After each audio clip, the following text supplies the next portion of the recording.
Hey guys, Glendo's here. So it's been a little while since I've done a video. I had actually shot a video for the band that we're going to do tonight, like earlier. But the video got some sort of a weird, like, sync issue thing. And so I decided to re record it. But then I had some family stuff that kind of got in the way, and so this is the first chance I've had to re-record it. Basically, I've also decided to switch the song. I did a different song. I think this song is a newer song from the band, and I think is a little has better production and stuff.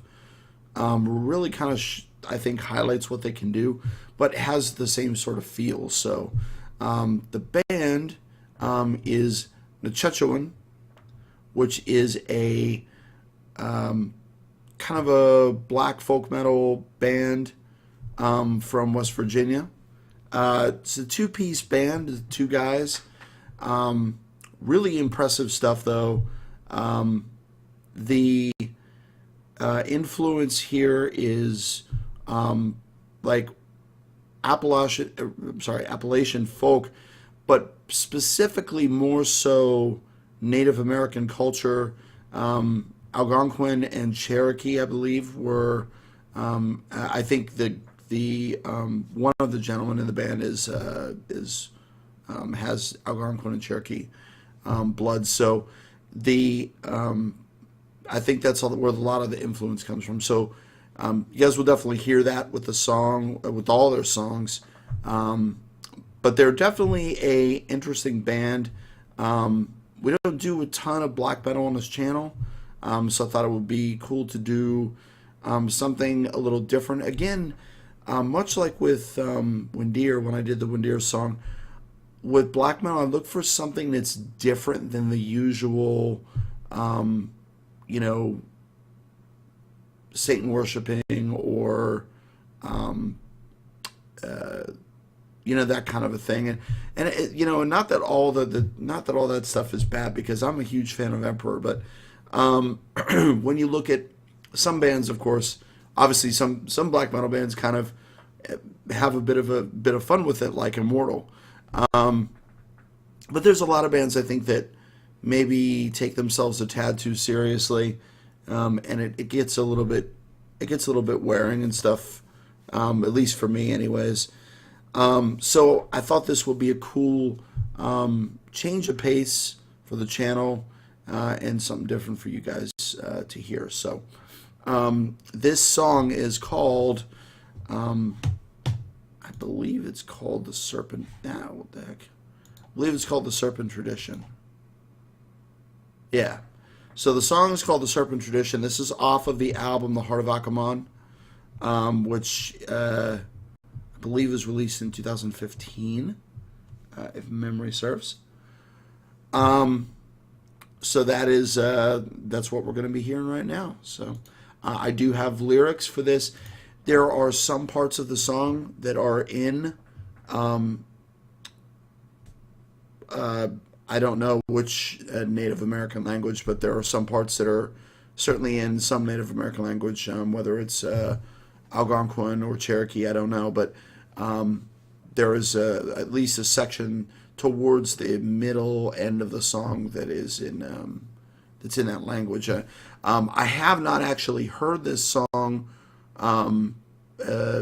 like, aside from the first couple of minutes, and I heard part of the song, the beginning of the song, and then the middle of the song, and so I haven't actually heard it the whole way through. So this is essentially a reaction. I'm going to tag this one as a reaction.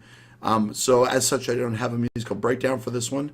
So this will maybe be a little more straightforward than some of the other reviews. So, but hopefully it'll be something interesting for you guys. All right. So without further interruption, this is, I really hope I'm pronouncing this right, Nechochwen, the Serpent Tradition.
All right.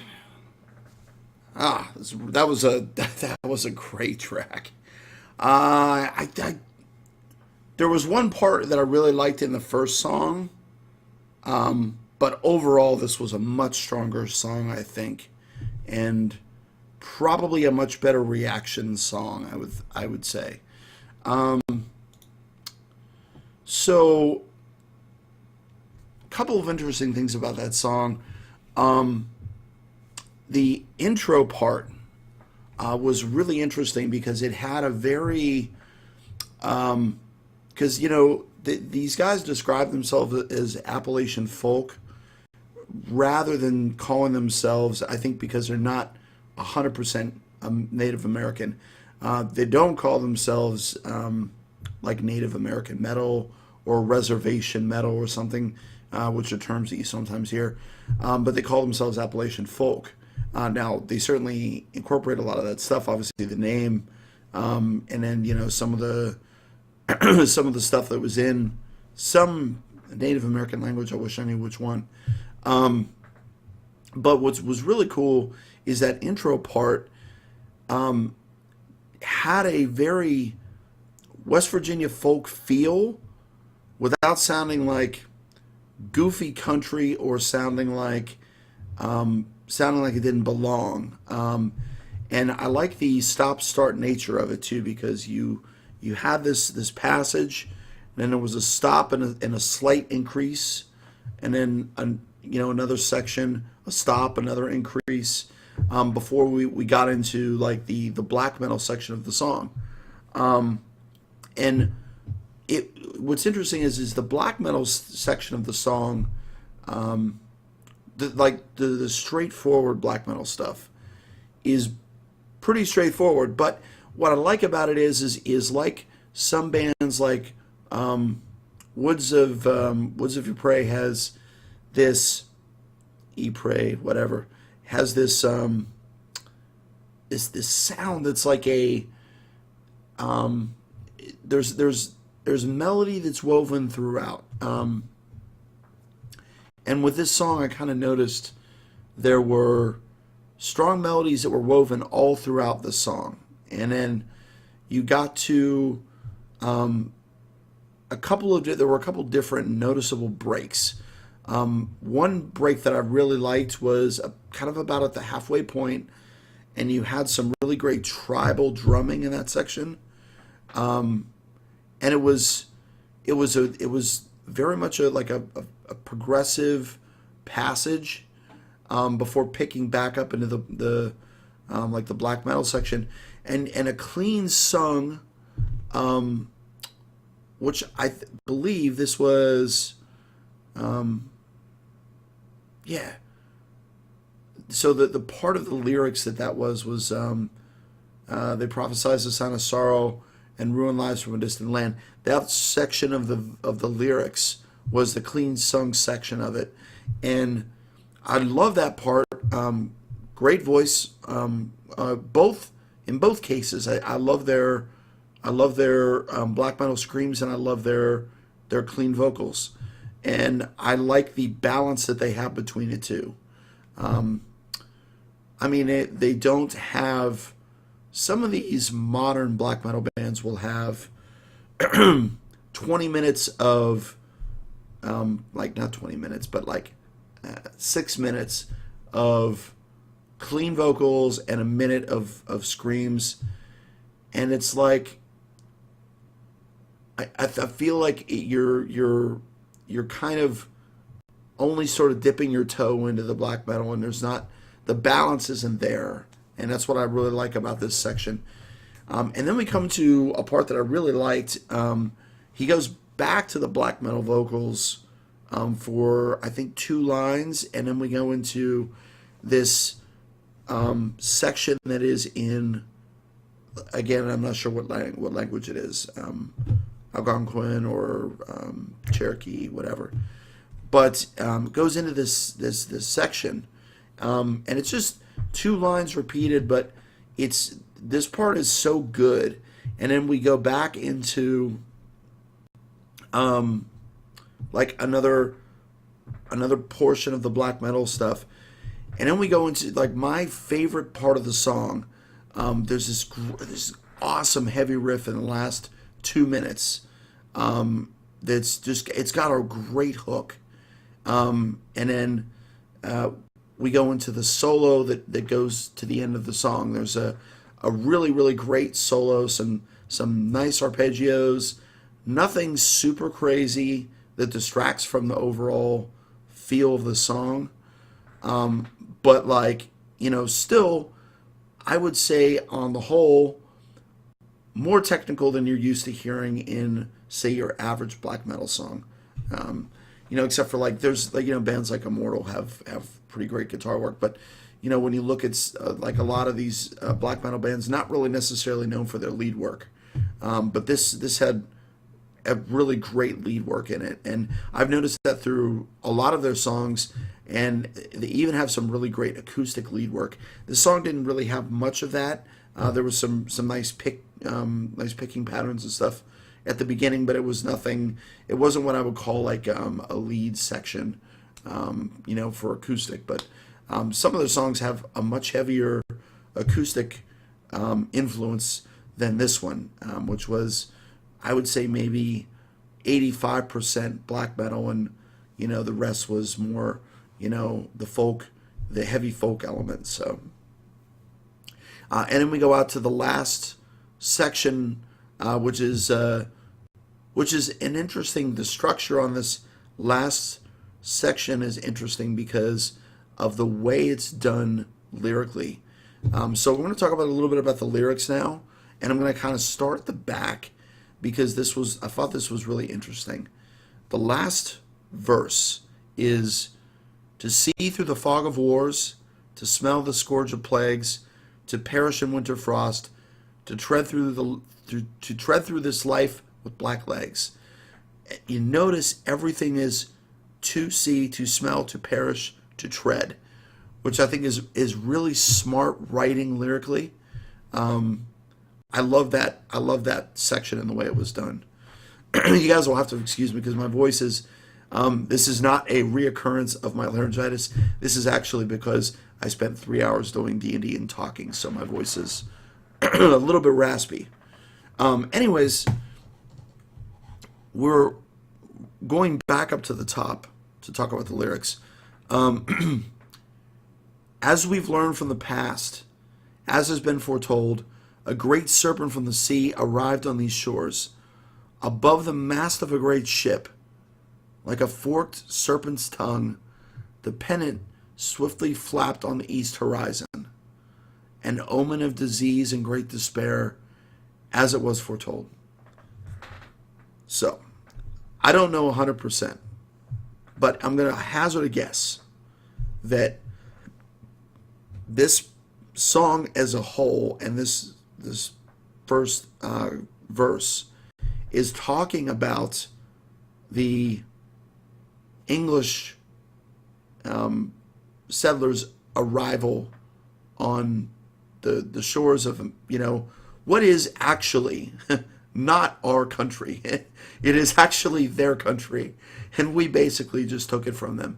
But I believe that's what this is talking about. It's a little, I think probably intentionally somewhat vague, but the way it's described, with the ships and everything, makes me feel like it's about these American settlers coming onto the shores, and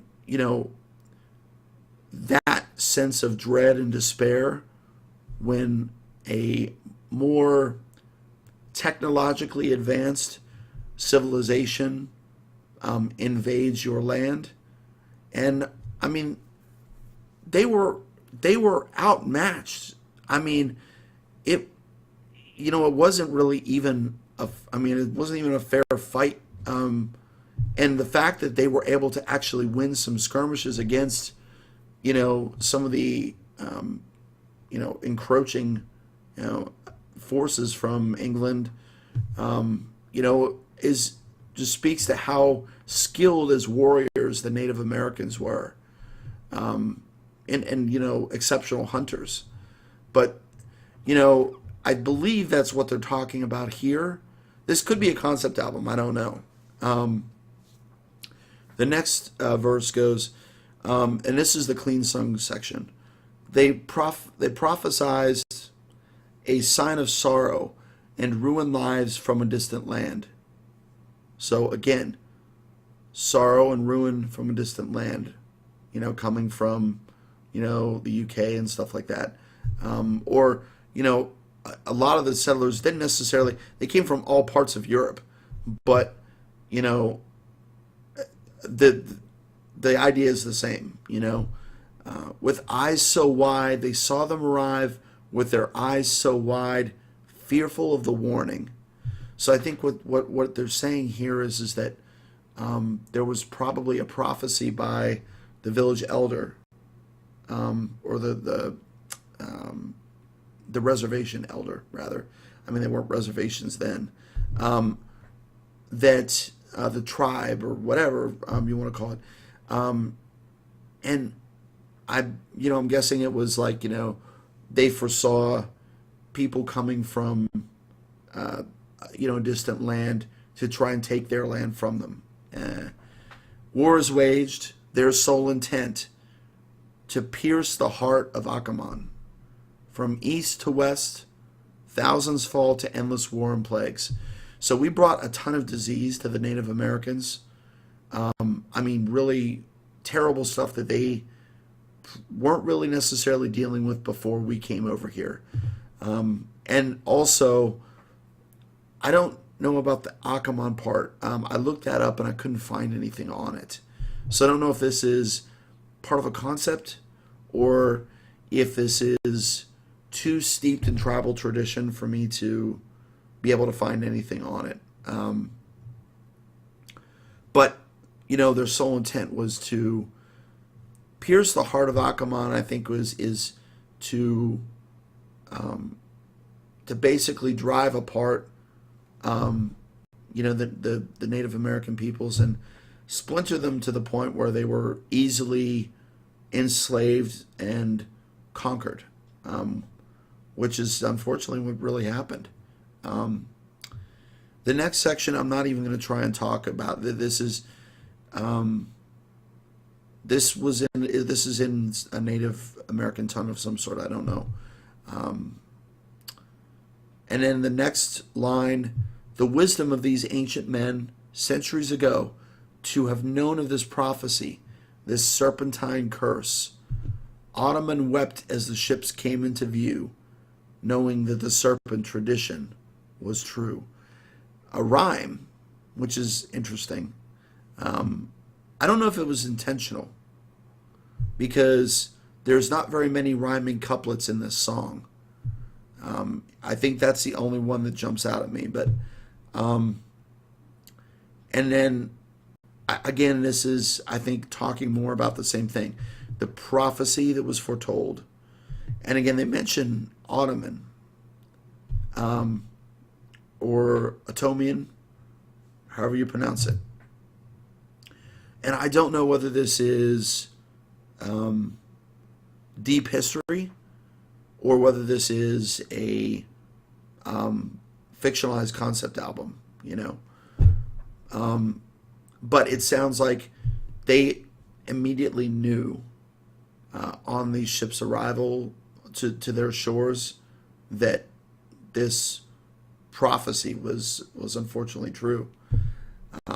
And then the last line, which I mentioned earlier, to see through the fog of wars, to smell the scourge of plagues, to perish in winter frost, to tread through this life with black legs. So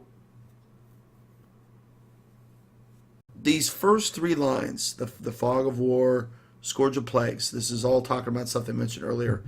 The third line is interesting because you often hear the talk about the Trail of Tears, right? And many Native Americans froze to death, on the Trail of Tears, and I believe this is maybe perhaps a reference to that. The last line is an interesting one, to tread through this life with black legs. And at first I couldn't figure out what that was. Um, and I settled that maybe it was a reference to the Black Hills, which was, but that was, I want to say that was Apache territory. But the Black Hills is sort of a, you know, famous when it comes to discussion of Native American culture. So I don't know if that was a reference to that, or if it was something else entirely. But to tread through this life with black legs, I thought was a very evocative and interesting line to end things on. So that's the song. I would definitely urge you guys to check this band out. They're not super well known. They've been doing it for a little while. Go and support a really fantastic, very unique band that I think really has a great message in that they're trying to preserve some of the thoughts and ideals of a culture that was pretty cruelly taken from their own people. So I think there's a lot of interesting stuff around this band and a lot of other bands that are doing similar things. There's actually quite a lot of reservation metal out there, and some of it is great, some of it is not so great. But these guys really came to the top when I was kind of searching for something in this vein, and I heard Heyona, I believe was the name of the song, and kind of really fell in love with their sound. So check these guys out; they deserve it. That's it for me. Hopefully we'll get some more content this week. I feel like I should have some more time to record some videos, but things are a little bit interesting right now with with stuff with the family and everything. So there's some, I'm not 100% sure what's going to happen. So hopefully I'll be able to do some more for you guys this week. But this is Calendros out. Stay metal.